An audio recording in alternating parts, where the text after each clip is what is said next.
everyone, and welcome back to the NRW, where nerds rule the world. I am Heather Hurt, and don't worry, I'm not going to hurt anyone because I'm hosting today, along with our benevolent leader, Kuya P. How are you, sir? I'm good. How are you, my friend? Good, and I'm already having, guys, it's going to be a fun one. I decided to try my camera back on autofocus, and that means that we're going back to February and January. Whirl. So you just have to deal with that. Tell us how you've been. It's been like 2 weeks since I've been here. So what have you been watching? What have you been doing? Man. How's your week going? Trying to catch up on wrestling. I did a little bit of that. What else am I doing? A lot of show watching of stuff I can't talk about because, you know, you and I, we both cover various things for the channel, getting ready for interviews and reviews that have embargo dates. So can't exactly talk on that until those drop. But some stuff I can talk about. The Arc, in regards to like this week.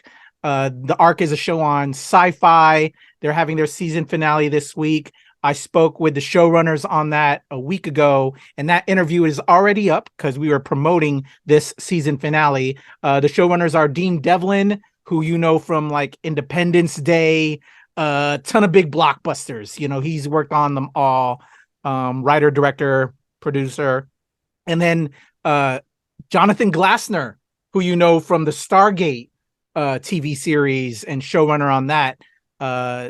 You know, big time sci-fi architect, you know, behind Stargate and is behind the Arc with Dean. Both of them were very lovely. Got the chance to talk to them both for a good amount of time and promote this show, The Arc. I watched like the first 3 or 4 episodes to get ready for this finale. I think there's like 12 episodes in total. So I actually still have quite a bit to catch up on to watch this finale. Even though I have it, they sent it to me early, but I've been busy. But it seems like a fairly decent sci-fi show. I'd call it like Lost in Space meets Lord of the Flies, if you will, with a little bit of maybe CW type things going on in there. It's entertaining enough. Got a little sci-fi action going on there, but the architects behind it, with like Dean Devlin, you know, who's been a sci-fi guru, as well as Jonathan Glassner. Good convos with them. Watch The Arc. What else did I've been watching? Man. Went to a card show, a trading card show. I'm getting back into sports card collecting, Heather. Not the sports ball, but actually, well, there's some little sports ball because, you know, I'm a 49ers fan. Picking up some rookie cards and just anything featuring any of my San Francisco 49ers. But I got back into like wrestling cards. I don't know if you're aware that they make wrestling cards for WWE as well as AEW, like they do the baseball sports ball stuff. And so one of the cards that I wish I brought it next to me right now, but I picked up this special card of Io Shirai, now known as, you know, Io Sky. It's autographed by her, and it also has a piece of the trash can lid from one of the pay-per-views from that she did that they cut out and made it a part of the card. It was like a $50 card, and I was yeah. Fuck it. It's awesome. You know, it's sealed in like this cool, you know, it's all sealed, you know, it's unique, one of a kind, you know, it was an investment, you know, why not? $50 was reasonable for it. You know, Io Shirai, Io Sky, got that. Picked up a bunch of, again, more boxes because I'm getting into wrestling cards. I actually have these on my desk, but going to be doing some unboxing of these. Because as you know, I love me some women's wrestling. So obviously I picked up some old school 2021 WWE cards with my girl Sasha Bianca on there. So I'll be doing unboxings on these boxes on the channel. Because it's kind of fun. You know, you get the cards. I'm trying to complete sets. I'm a set collector. And then, you know, when you do these unboxings, there's chances to get like autograph cards, kind of like the Io Sky card I got. Pieces of the mat. Pieces of their gear. There's just kind of fun stuff. And I don't know, I got back into that when my daughter was getting into wrestling. When she was getting into it, I bought some of the cards that were like Target one day. And now that kind of became the connection for her to learn the wrestlers. Mm-hmm. Oh, there's that wrestler we saw. And, you know, and that's kind of like what really got her into Sasha a little bit more, and Bianca, Becky, you know, the 4 horsewomen. And, yeah, so I went to a card show, picked up a bunch of cards, dropped more money than I should have, but, you know, I had a little fun. But watching stuff I can't talk about. I wish I could talk about. So, and stuff I did catch up on Mandalorian. I think I'm up to speed up until the next episode because I was falling back like 3 or 4 episodes. So I'm up to speed on that, which again, I think the finale is this week.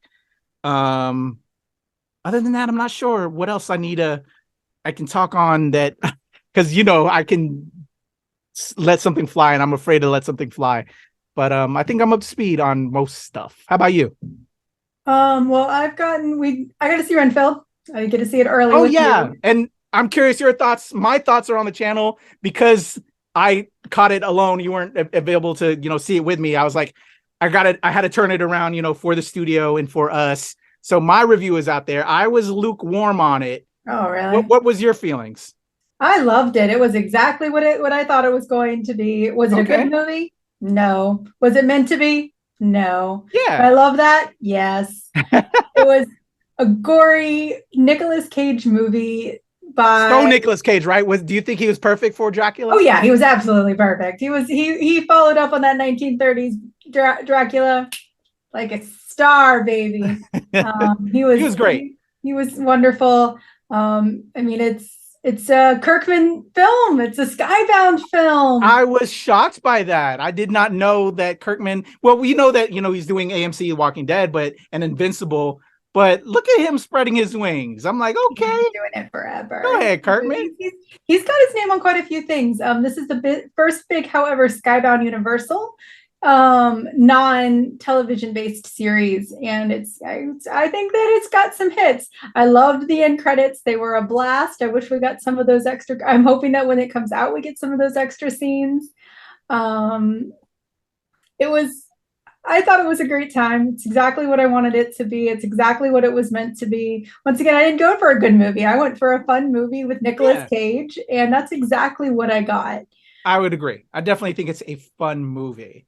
My note said when I also covered it for WTOP was I think the gore factor might be a little much for people that aren't a slasher gore like a lot like other people are, because that took me by surprise, to be honest. I didn't know going Mortal Kombat with it. And like straight up, but I'm a fan of gore, but I think the sentimentality, you know what? I'm not even going to use that word. I think I don't know if general population would be down with that. I know my wife would be like, I don't know about that. You know what I'm saying? But us that love it are going to, adore it. And then I think the other big thing is, I think it says it in its title, this is a story about Renfield. It's not about Dracula. Not about Dracula. It's about Nicolas Cage. It's about Renfield. And we get that. And Nicholas Hoult is amazing. He's a great actor. Mm-hmm. But I think everybody's going to be wanting Nicolas Cage. And I don't think there's enough of him. But I think there's just enough personally as a writer and a creative and a fan that we got just enough Nicolas Cage for this film. But I think there might have been people that have been like, damn, I wish we got more of him. But it's not about Nicolas Cage. And I think he did just enough in his role that he needed to be. Absolutely. No, I don't think that Nicolas Cage, by the way, for all of you viewers out there, is probably the biggest comic book fan of all time. So if you didn't know that, he had one of the greatest, at one point he had one of the most immaculate greatest collections of comic books of all time. You can blame the Presleys for that failure in theory. I haven't proved it. But he is a huge comic book fan, so that he joined Skybound for a specific reason, I can tell you. But I don't know, I think he was in it just enough. He looked like he had fun. Holt did amazing as Renfield. I'm so excited, and they really picked up. This is one of those things where if you are a classic horror fan, if you are a classic monster movie fan, they pick up. It is a sequel. It is supposed to be a sequel to the original 1930s film.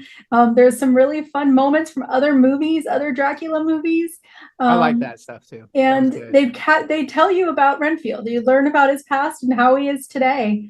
And it's a lot of fun. And I don't know. I had a ball of a time, and I'm very excited to see it again. So awesome. Yeah, I definitely want to check it out again. I was slightly tired when I did see it. So it was to the companies that host these pressers, we are very appreciative of being able to see things early, but there are several movies that are not close for humans not outside of the Washington, D.C., Maryland and Virginia area. None of it's close. You might think it is because it looks tiny on a map. It's not. And we also have some horrific traffic because of DC. So like what looks like 40 miles is a 2-hour drive minimum. So to all of you out there who host those pressers, please know that you can have them in 2 states. It's okay to have them in 2 states. It's really okay. Yeah. It's actually, not even kidding you, it's actually faster for me to get to Richmond than for me to go 40 miles north. Anyway. Right. Anyway, so the other first world problems over here with us. I know, right? I know. Well, it would be first world problems if there was a train there. Right. Okay. Anyway, I'm gonna stop complaining. The other things I got to watch were actually very interesting from a personal level and from like a very like inclusive level. You know that I strive to be as inclusive as I can. But it was these 2 documentaries that I watched in the past week and a half or so didn't kind of hit some really, really heavy points.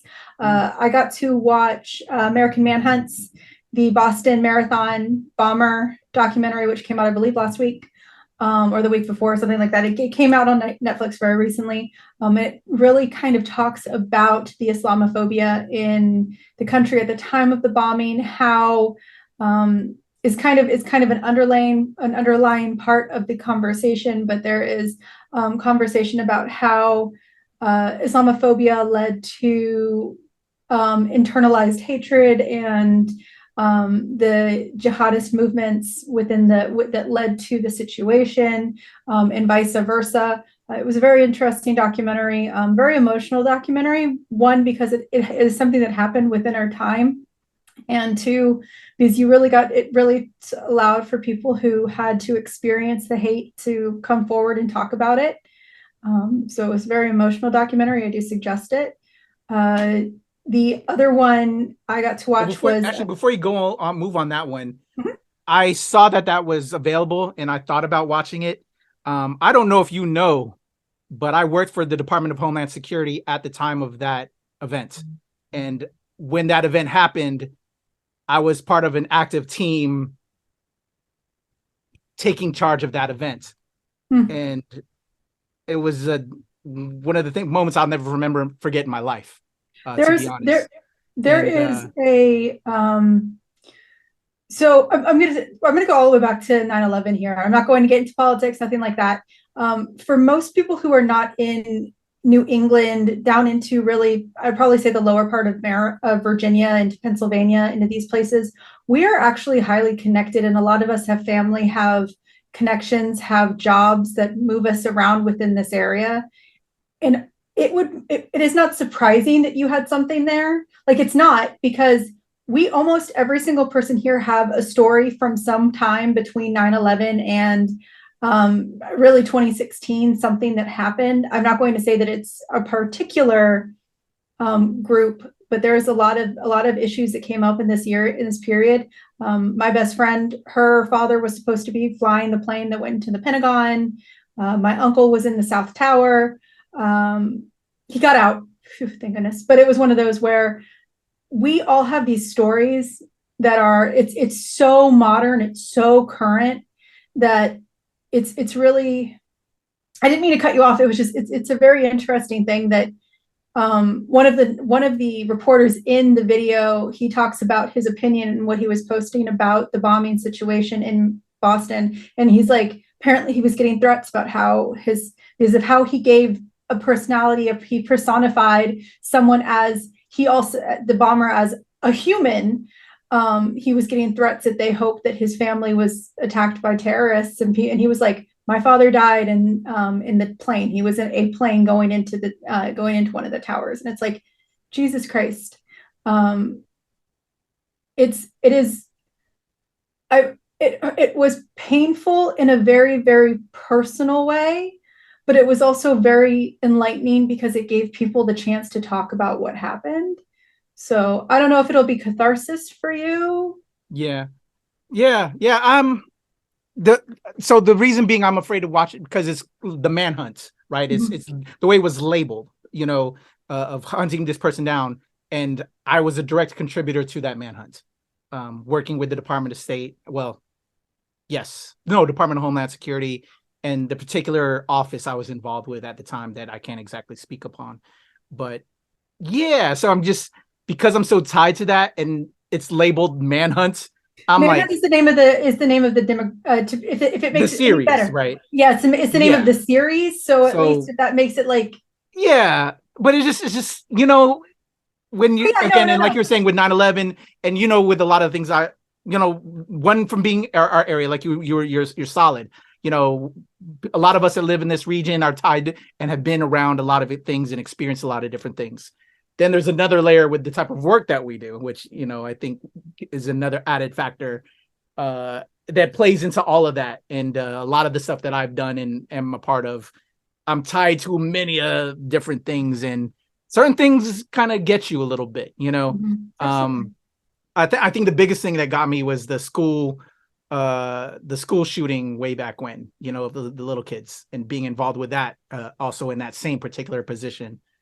So yeah, I saw that and thought about watching it, but I was like, I'm going to watch it. I just needed some time. No, that's fair. I mean, we were talking about just to jump ahead a little bit, one thing that will not be on this week's picks is Guy Ritchie's The Covenant. My husband is a huge Guy Ritchie fan. I'm not into war movies, and I'm specifically not into current war movies, like to current day war movies. But we were talking about this just before. We've talked about our opinions of the police, of the military. This is not something new for our channel. Yeah. But there are definitely reasons why that is not on a pick, even though I think we both are good. We are Guy Ritchie appreciators. Yeah, definitely appreciate Guy Ritchie, a fan of Guy Ritchie and his work. For me in particular, let's say that Glenn Lawrence, shout out to Glenn, who isn't here this week. You kind of traded places. He will be dropping a review on the channel of the film. I was set to watch it as well, but I'm going to take the place of that film and watch another film just because the studio's reaching out on it. But for me, another former position that I had in the world and over here, I was tied to the hiring and coordination of the foreign nationals that we would deal with, that would work with our armed forces, the exact concept of that film.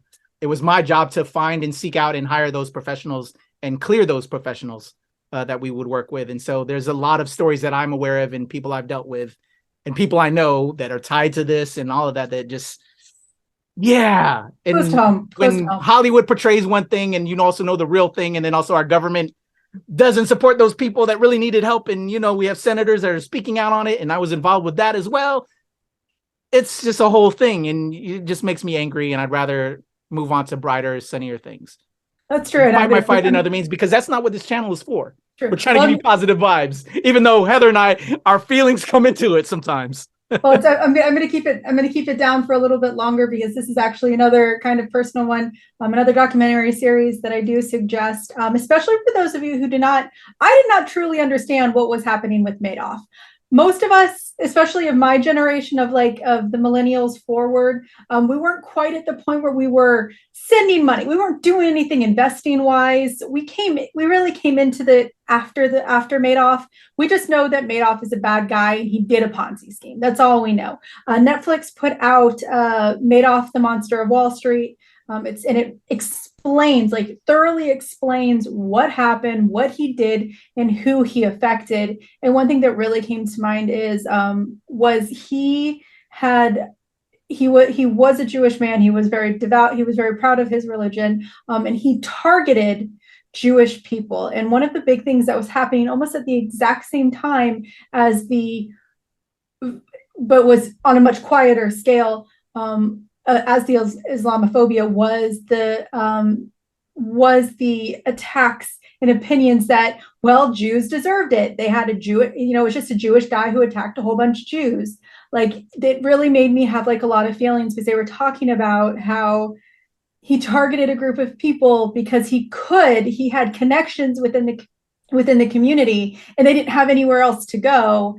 And they were the ones people like me had the ability, we were the ones that lost money, but because we deserved it, kind of thing. And there's a lot of hatred in the early 2000s that was targeted to very specific demographics and groups of races and groups of people. So if you those are two really great documentaries that if you want to go into it, if you want to think about it, if you want to make yourself think, if you want to learn something new, Madoff, The Monster of Wall Street, and Manhunt, the search for the Boston bombers, or whatever it's called. I'm sorry, I just put it down. Those are really great documentary series. Don't want to put you down too much. No watch worries. Mando, watch a whole bunch of other stuff. Yellow Jackets is really getting into the crazy, so get into that.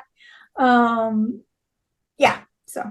Well, if I may, to segue from that and then into your picks for the week, a documentary that I watched that is dropping this week, since it's your pick week. But if I can throw in a documentary to go along with what you're saying, and one that could put you into a better mood and positive vibes. To me, after having watched this documentary over the weekend in preparation for, hopefully, if the stars align, because sometimes changes can happen with our bookings, I should be talking to the directors of this fabulous documentary this week. So I'll have that interview up on the channel. But I am talking about Judy Blume Forever, dropping on Prime Video this week. The documentary about Judy Blume. She's the writer of Are You There, God? It's Me, Margaret, Blubber, a ton of books. She wrote a ton of classics, and I was aware of her through growing up and my friends and all of that. I'm saddened that I never picked up one of her books to read. Are You There, God? It's Me, Margaret? I think I've been read to some of her books when I was in school by my teachers. I think our teachers read to us some of her works, but I never picked it up, and I always wanted to. But during my time period of growth, Judy Blume was, those are for girls. You shouldn't read those. And I was like, in my head, because I'm very, what society calls woke now, or whatever, I could give a fuck what they would say that it's girls' books. I would have read it, but I just, when it came time, I just never got around to it. But it was that push, that society parted on us as male society at that time, and it was frowned upon if you were a boy or whatever. But I wish I did, because I think it would have helped. And I think this documentary that's dropping this week is lovely. I think she's one of the best humans ever, to be honest. From what I've seen and heard and watched, it's an amazing documentary. She cares so much about the world and people and helping kids explore themselves and their sexuality and just figuring things out. I think everyone is trying to figure things out at that tender age. And I think her books helped a lot. And my wife watched it with me, and she loved the documentary. She loved the books growing up. Judy Blume would write to her fans, and a lot of her fans participated in the documentary, and she helped so many young folk and adults go through life. And just, man, one of the best humans that I felt in the world, like Mr. Rogers level, like that is Judy Blume, and just deserves all the love and praise. And I'm happy that she also, beyond this documentary, has her film Are There You God? It's Me, Margaret, dropping in the next week or so, and we'll be talking about that, I'm sure. But yeah, just good human, good vibes. Felt so good, and like I want to strive. It made me like want to strive to be a better person. When you see somebody on that kind of a level that's just trying to do the most and be the best person they can and help people, because we should all just help each other. And that's what I got from that documentary. It's so good. I would highly recommend it, Heather. Oh, I'm sure. I am a cisgendered woman, and I did read Judy Blume when I was a child, and I read her. She's an incredible person. And PR firms, if you ever want to look for what an actual apology or an actual statement looks like, please look at her Twitter. I saw that there was some kind of something that happened yesterday, and then she made a statement, and I thought, I felt it was written well, because something came out about. It was purposeful. It was clear. It's one of those where even if it doesn't matter which side of the aisle you stand on, if you need to make a statement, you make a statement, you make it clear. And Judy Blume's was that, not only for, she was saying that she understands where people are coming from, but she has a firm stance, especially in sexuality and especially in personality. Her books have been inspiring, and they have taught many girls especially who they are and who they can be. And I'm talking about trans women and trans girls are girls, so I'm including them in that statement. And of course, I am not including them in the female statement because non-binary people are not women. Please stop including them in your quote unquote Women's Days events. But they've helped a lot of people who have all genders, no genders, either or, a lot of people, and it's incredible. But what her words were: PR firms, pay attention, because that was a really, really well written statement. So anyway, but let's get into it. Let's get into something else. Anyway, sorry, that's on Netflix, correct? Amazon, it's coming to Prime Video. Amazon. All right. Yeah. So y'all see it. Recommend. We're going to keep going on with the documentaries. We're going to go right into this week's work. And as you can see, it's going in, it's going out, guys. It's going to happen this entire time. I'm so sorry. We are going to start with another honorable documentary mention, available at some theaters, primarily Alamo Draft Houses, is the Little Richard documentary has finally released. They've been talking about it forever. Little Richard, I Am Everything. You can check that out at Alamo Draft House. Apparently, just looking at some reviews, some fans might be a wee bit disappointed because some of the last things that he was saying and did didn't quite make it into the documentary. But other than that, if you are a Little Richard fan, check it out. It is out this week. But we're going to stay in that vein. Number 3, let's get kind of creepy. It's going to be kind of a theme today. Let's get kind of creepy and go look at the origin of Amityville. In the Amityville house, Ronald DeFeo murdered his family. In the middle of the night, nobody heard the guns go off. Did something influence him? We moved into the Amityville house. There was times when it scared the hell out of me. Something took hold of my hand. Is it truth or is it a hoax? The Amityville horror is called a true story. It's time to set that record straight.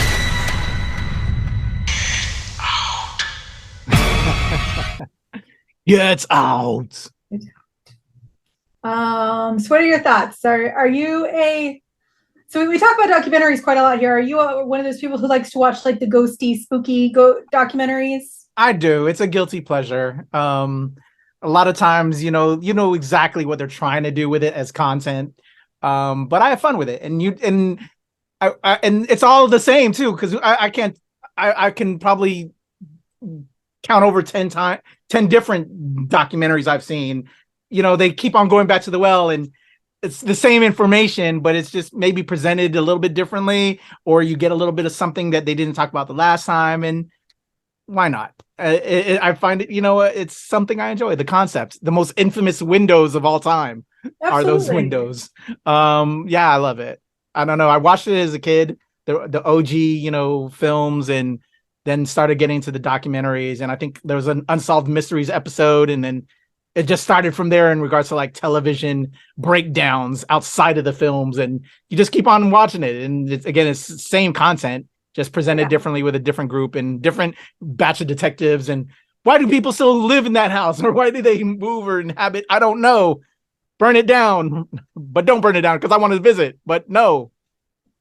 Yeah, I'm all in. Well, with that being said, please remember that this is actually something that came up in a podcast I was listening to recently.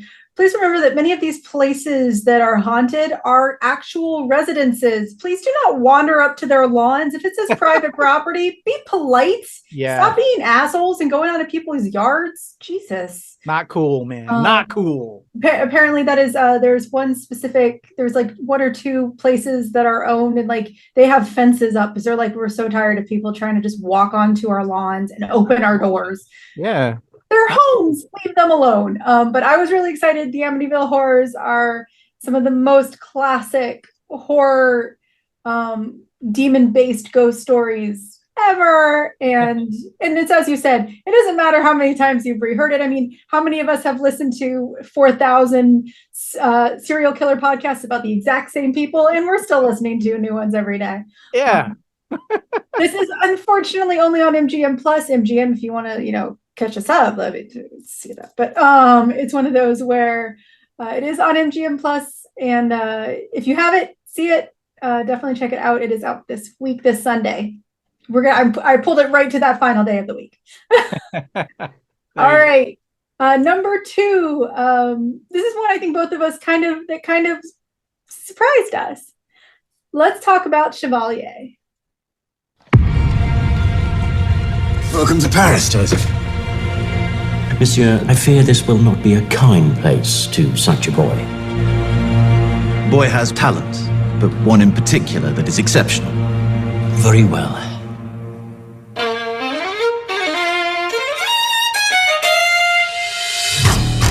I realized the more I excelled, the less I was alone. Were you always so competitive? The show-off who spoiled Mozart's concert. May I play with you, monsieur? Well, I hope this won't be embarrassing for you.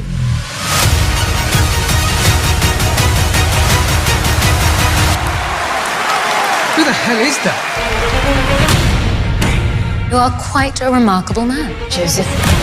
I, Marie Antoinette, Queen of France, hereby anoint you Chevalier. In any other country, a man of your color would not be wearing such fine clothes. One day, the whole world will know me. And of course, the music will be spectacular. Bold. You don't belong here. You're a party trick. You're a pet, playing the violin. That is all. You know I am the best. You are playing a dangerous game, friend. You forget your place, boy. Break his hands. This world is painful for us, my son. But there is always the choice to fight. I'm putting on a concert. Let us fund the revolution. You cannot afford to make any more enemies. France is changing. You could be more influential than you know. Leverage it.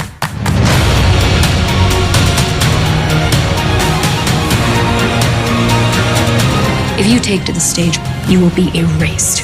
There will be no new France. You cannot topple what has been ordained by God. Not everything is about you people.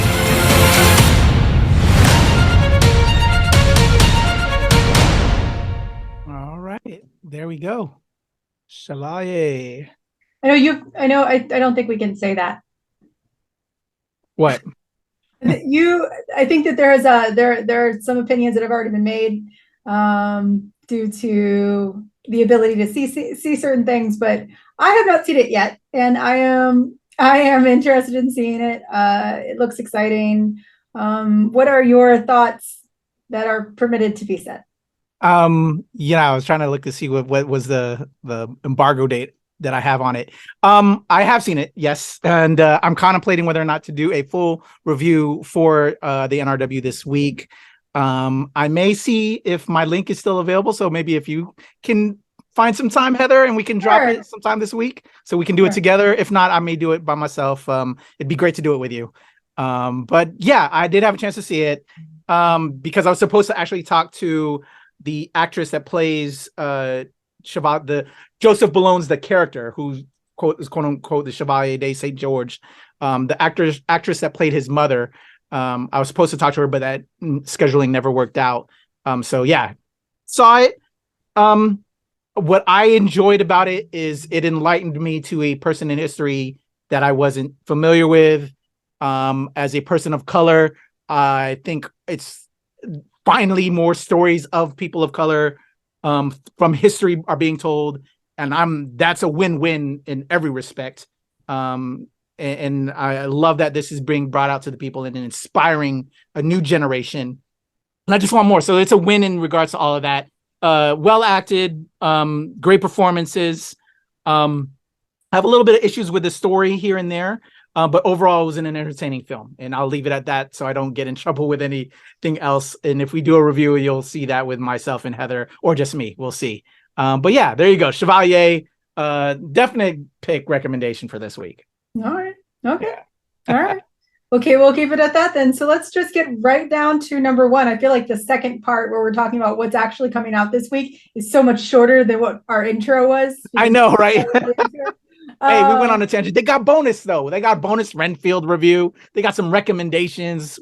hey, y'all are winning this week on the show. Yeah, y'all are just getting lots of stuff. Primarily not fiction though, which is weird, especially for. But anyway, let's get into the final one. This is one that Kuya P and I have both been clawing at for a while. So let's talk Evil Dead Rise.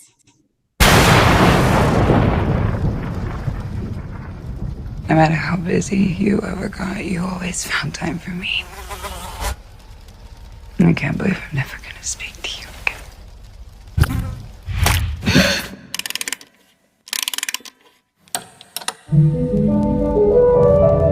When I was just a little girl, I asked my mother, What is this, Danny?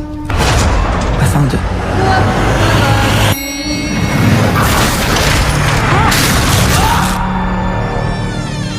will I be pretty?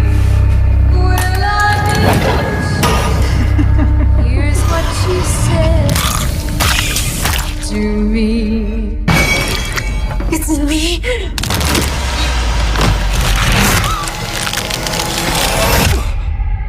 Don't let her take my babies. Is what happened to Paul. It happened to us. This evil creates terror through total chaos. Future's not ours to see.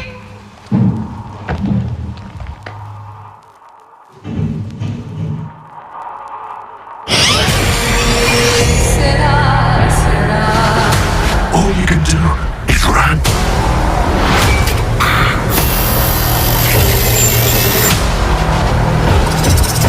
I'm getting this out of here. You'd be a good mom someday, honey bath. Oh, yeah? Yeah, you know how to lie to kids.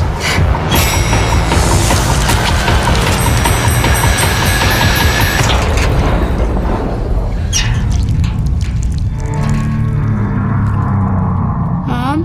Mommy's with the maggots now.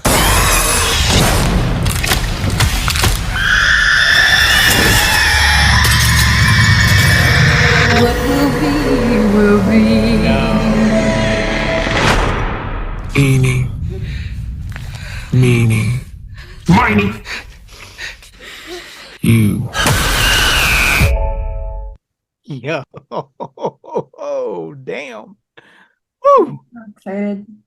I got to see the trailer for the first time in theaters when I saw Renfield, and you could feel it in your bones just in a theater. So it's going to be I suspect unimaginable in the full version. So Kuya P, tell us what your thoughts are.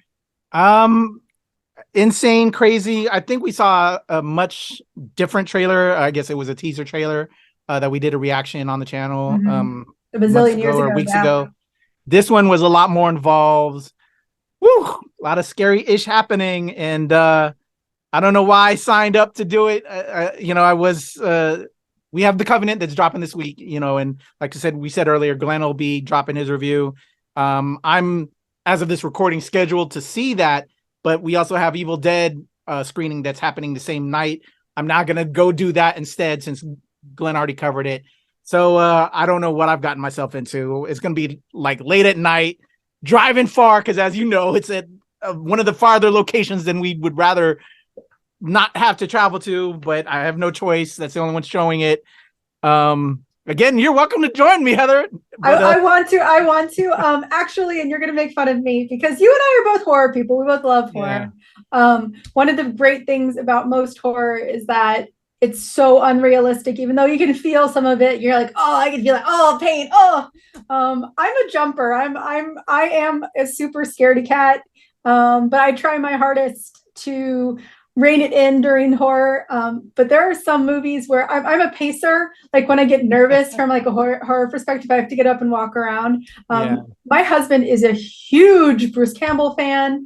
And he is a huge Evil Dead fan. Evil Dead is how he got into horror.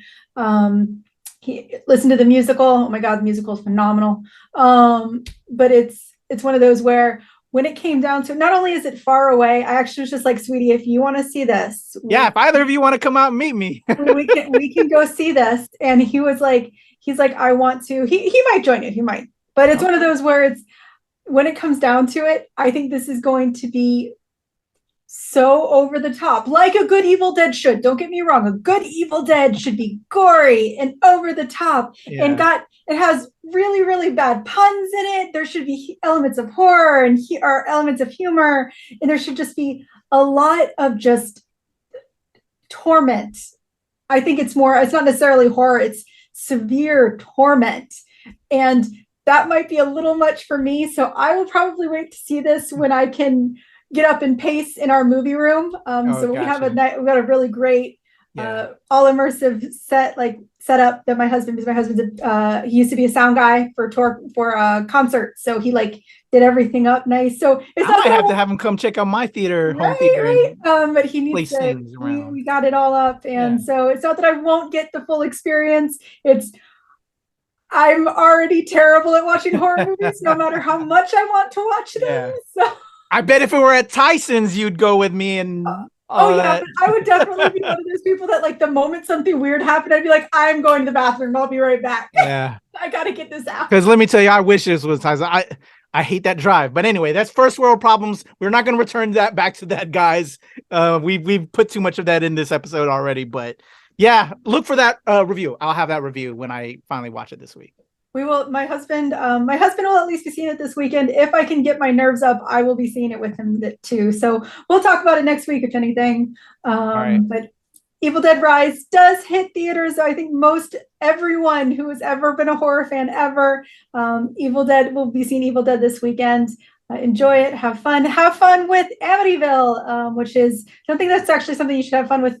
Watch documentaries. Just watch documentaries. Learn new things every day. I'll say that instead. Support Chevalier so we can get more films that feature people of color, more stories to be told about people of color that, Absolutely. I think that's why as well. There's a lot of untold history out there, in both doing it in a fantastical way or in a documentarian way. Let's get more of it. So overall picks, thumbs up. Definitely. Amityville, I didn't even know was dropping, so you definitely get a thumbs up on that. Chevalier, I knew. Evil Dead, I knew. So yeah, and those are all pluses. So definite thumbs up this week. Heather, you scored. You came back. You slammed it. Sports. Oh, that's sports ball analogy. Let me not do the sports ball analogy. But you killed it. You killed it this week. It's lit. Awesome. Well, yeah. Maybe that's too millennial type speak now. I need to figure out proper convo. I can't talk. I don't know. I learned it's the young kids thing. I don't know it. Let me know. You know what? I'll use something you could relate with. It's like a Nightwing butt today. It is a night. Oh, thank you. That's like probably the best compliment someone. Great. That's the best compliment. All right, guys. Kuya P, tell them where they can find you and make fun of you for being terrified while you're watching Evil Dead. You can follow me on Twitter, Instagram, Hive, TikTok at The Legend Kuya P, and as well as here with Heather and the whole squad at the NRW and Unreleased Wednesday, where nerds rule the world. How can they follow you, Heather, and get all them great picks and recommendations as well? Sure. If you want to make fun of a horror nerd for not being able to see horror in theaters, reach out to me at Nerd-is-a-Heather on Twitter and at Heather-is-a-Nerd on TikTok and Instagram. We will see you next week, guys. Enjoy the movies and tell us what you're seeing. Bye-bye.